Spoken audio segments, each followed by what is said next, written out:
Okay, so that brings us to our third truth.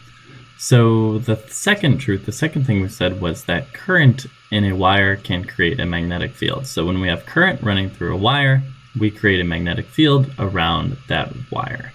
Now what we have to do is we're kind of flipping that on its head, and that's really interesting and so powerful. So current in a wire can create a magnetic field, but if we change a magnetic field around a wire, we can create currents within that wire. So that's crazy. It works both ways.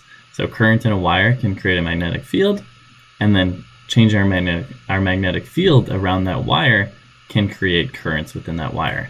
So kind of for a more formal definition of this third truth, this third thing, is that if the magnetic field in a coil of wire is changing, a current is induced or created within that wire. So we're going to use the term induced.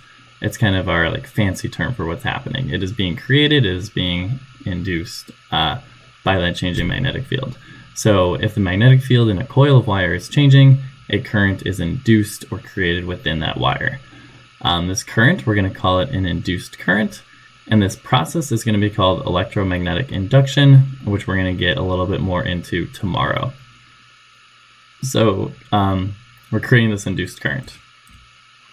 So you may have noticed that we have these magnets that are on our electric guitar down by the strings. And we have this case over it because the thing that the case is over is really, really fragile, and they're called pickups. So this right here, these are pictures. I don't know if this one's real. This one looks like generated.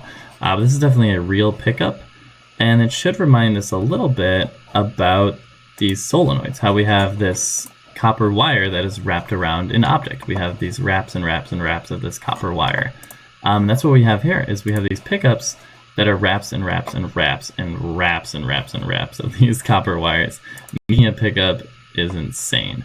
I don't know if I told you guys, but in college, physics of and I made an electric ukulele with my friend, and we wound our own pickups, and it was a lot. Because you use, I don't know if you can see in this video, this really, really, really thin wire. This is such a low gauge wire, and you just spin this around and around and around and around, and it is a lot. So it spins really, really fast. You just kind of put it on this pickup winding machine, and there's a little pedal with it, and you just spin it and spin it and spin it and spin it until it's wrapped. There's so many. I'm gonna look that up after this. But you just spin it like crazy until you get a ton of wraps around this. And that's really because we're gonna get equations for it and everything. But really because the this kind of guy. Really because the string to the coil of wire to induce a strong enough current. But second, it spins and spins and spins, and it'll count how many times it's spinning. And a lot of the tone of your guitar, how warm it is or cool it is. I guess those are the technical definitions. I do not play guitar. Based on so yeah, he's got this going on. So how many coils in a pickup? Not a pickup truck.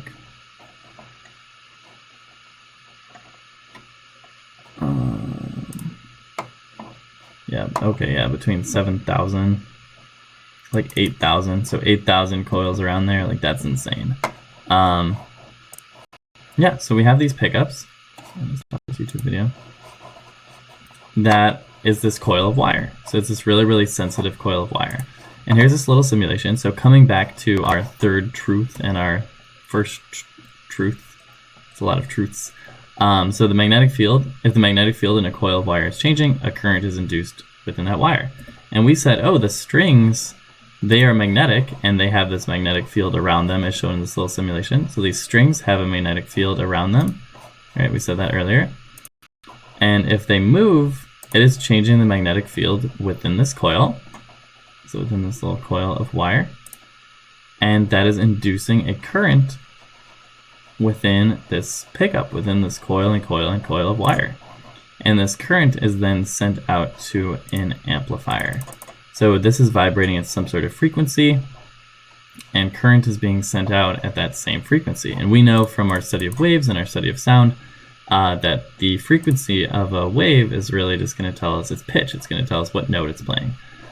So coming back over here, this is kind of where things get a little bit more complicated. But I found this really cool intro, or this animated thing that tells us how speakers work.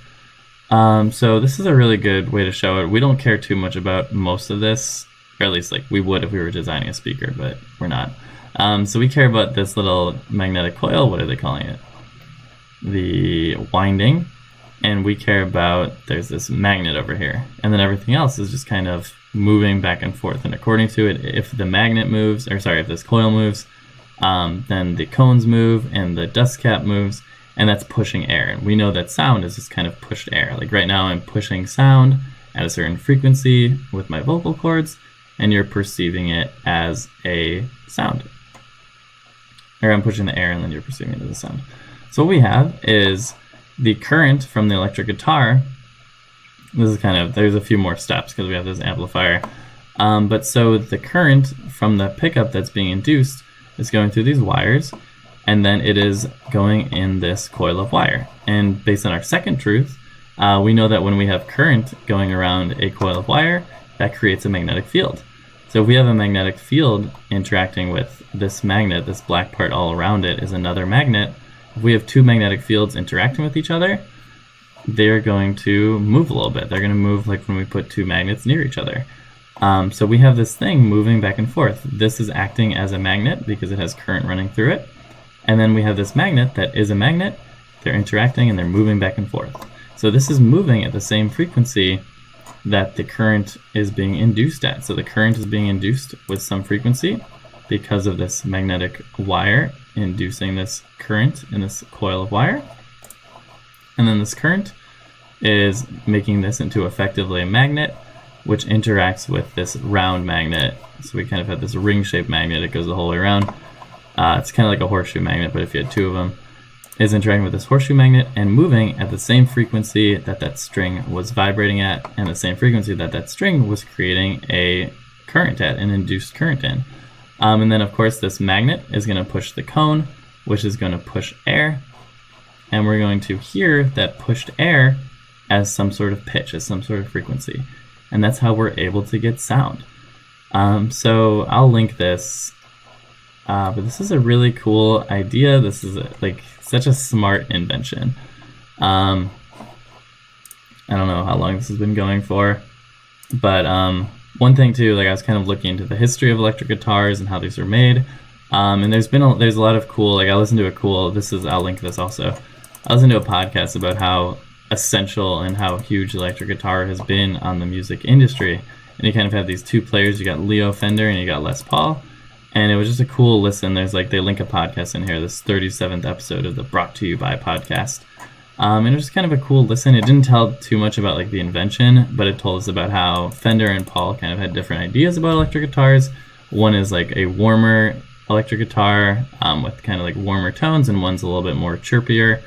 And it was just kind of cool to hear these different perspectives and how so many different musicians adapted different electric guitars to play with different styles, and how that had an effect on the music industry as a whole.